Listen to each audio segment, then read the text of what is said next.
Bismillahirrahmanirrahim. Assalamualaikum warahmatullahi wabarakatuh. Alhamdulillah, summal alhamdulillah. Assalatu wassalamu ala rasulillah wa ala alihi wa sahbihi wa man tabi'a sunnatah.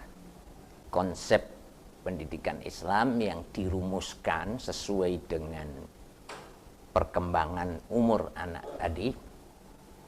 La'ib waladaka sab'an wa attibhu sab'an wa sahibhu sab'an summatruk khablahu ala gharibih. Saya ini episode yang ketiga, sudah sampai pada cara mendidik ketika anak sudah dewasa, yaitu umur 14 tahun ke atas. Kalau pada tahap umur 7 tahun pertama, 0 tahun sampai 7 tahun, itu ibarat masuk persneleng 1. Tidak bisa langsung persneleng 2 kalau kita sedang nyetir motor atau mobil. Harus masuk 1 dulu, tidak bisa. Tapi kalau sudah jalan bagus, anak sudah kita bisa merebut menjadi milik kita yang sesungguhnya, milik Allah yang sesungguhnya, tapi maksudnya kita sudah bisa menguasai jiwa anak, dan anak sudah lengket dekat dengan kita, orang tua dengan mudah habis itu masuk ke gigi persneleng kedua. Kita genjot, kita masukkan di situ pelajaran total mengenai akidah, ya, iman yang kokoh, dan tadi ibadah. Di samping juga muatan yang ketiga, yaitu akhlak, adab, etika, dan sopan santun. Itu sangat penting. Akidah kuat, ibadah kuat, tetapi juga punya akhlak, adab, dan etika. Itu Rasulullah sangat memperhatikan ketika umur 7 tahun kedua ini, bahkan umur 7 tahun pertama tadi itu, Rasulullah sangat memperhatikan pendidikan akhlak dan etika.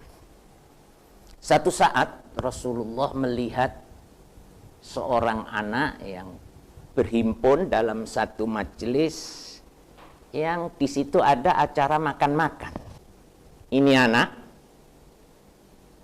tidak terdidik etika kesopanan dalam makan-makan dan berkumpul di majelis seperti itu, sehingga dia makan dengan tangan kiri, ya, dan tidak membaca bismillah, dan dia melihat-lihat makanan kemana-mana dan ambil-ambil makanan itu seenaknya. Rasulullah berkepentingan untuk meluruskan akhlak anak ini di hadapan orang-orang para sahabat Nabi. Apa kata Rasulullah dengan kasih sayang? Dipanggilnya anak itu, ya ghulam, sammillah. Wahai anakku. Ghulam ini panggilan sayang. Bisa anaknya, bisa anak orang lain. Orang Jawa juga biasa memanggil nak, bukan anaknya gitu. Sammillah. Bacalah bismillah. Wa kul biyaminika, dan makanlah dengan tangan kanan. Nak ya, wa kul mimma yalik, ambil makanan yang di depan kamu, jangan yang jauh-jauh ngerangge ke sana. Ini adab. Ya. Ini bukan main-main. Rasulullah mengeterapkan ahlul yamin ini. Karena nanti di akhirat juga ada ashabul yamin, sahabat atau orang-orang kanan gitu. Itu harus sejak di dunia sudah dibiasakan sehingga nanti menjadi ashabul yamin. Ya. Pernah salah seorang diingatkan Rasulullah, Pak, sampean makan dengan tangan kanan. Orang tadi menjawab, la astati, tidak bisa saya makan pakai tangan kanan apa itu. La istata'ta. Kemudian Rasulullah mendoakan, benar, ya, mudah-mudahan Allah membuat Anda tidak bisa makan dengan tangan kanan. Ketika pulang beberapa waktu, betul-betul orang ini tidak bisa makan dengan tangan kanan. Ini menunjukkan betapa akhlak, adab, kesopanan dan etika harus diajarkan. Orang Islam punya etika tersendiri, punya tradisi tersendiri. Ya.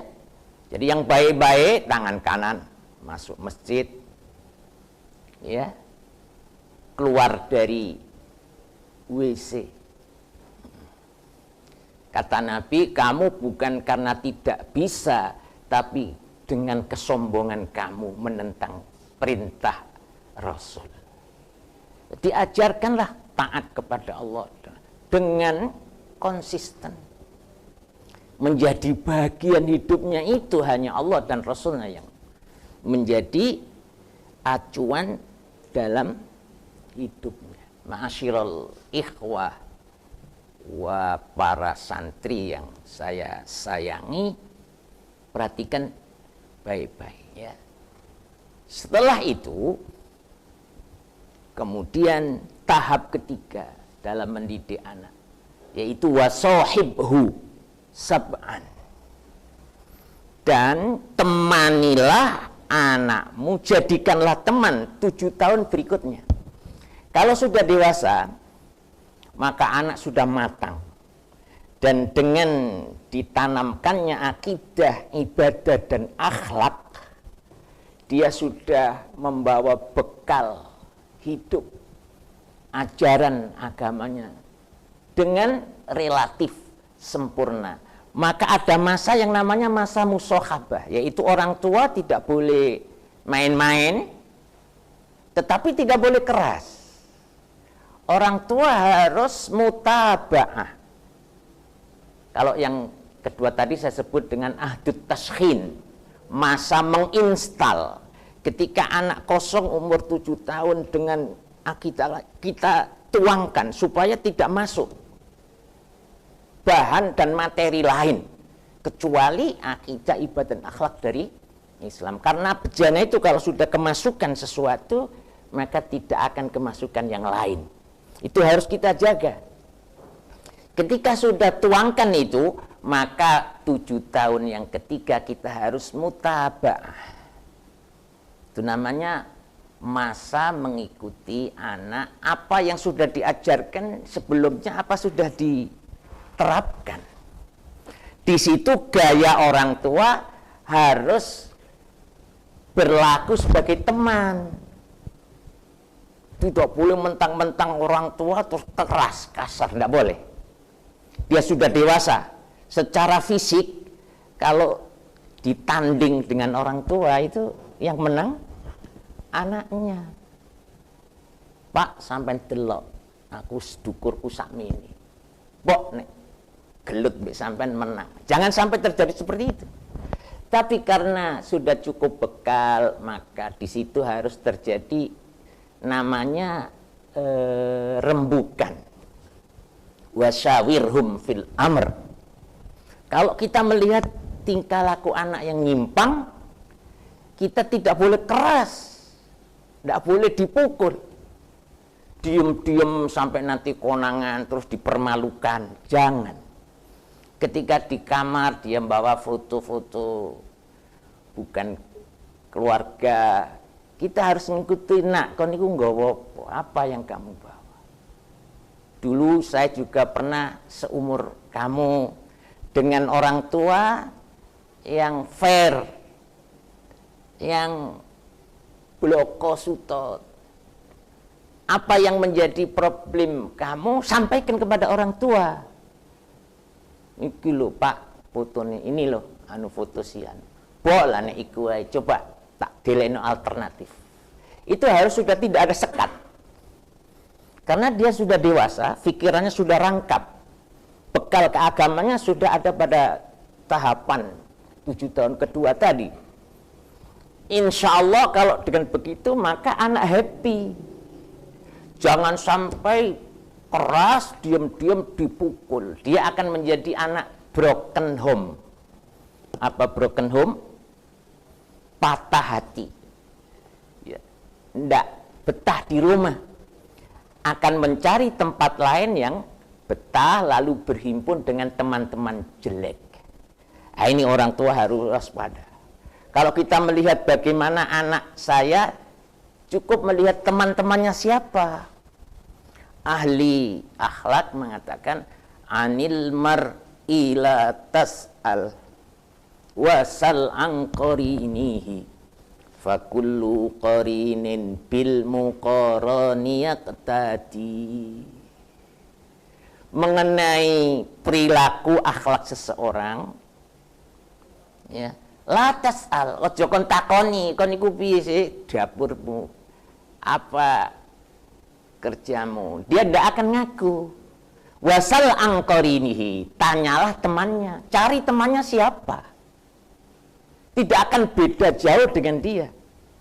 Wasal angkorinihi wa kullu qarinin bil muqaraniyat tadi, siapa teman kalau cocok gelombangnya akan menyatu dan mengikuti itu. Wala tashaban illa dzakiyan muhadzaba, janganlah kamu berteman kecuali dengan orang yang takwa, agamanya cukup, muhadzab terdidik, akhlaknya baik, ya. Munjizan lil mawaid, yang menepati janji.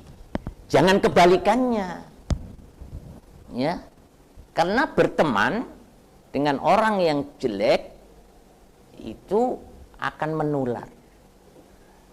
Jadi jangan berteman dengan yang jelek, ya, karena dia itu seperti penyakit kudis yang bersemayam pada orang lain. Berteman dengan dia akan gampang sekali menular. Fa innahu yu'ti kama yu'ti sahihal ajrab, karena teman yang jelek itu akan menular sebagaimana penyakit kudis menular. Demikian barangkali. Allahumma anfa'na bima 'allamtana wa 'allimna ma yanfa'una warzuqna ilman yanfa'una. Sallallahu ala Muhammad walhamdulillahi rabbil alamin. Assalamualaikum warahmatullahi wabarakatuh.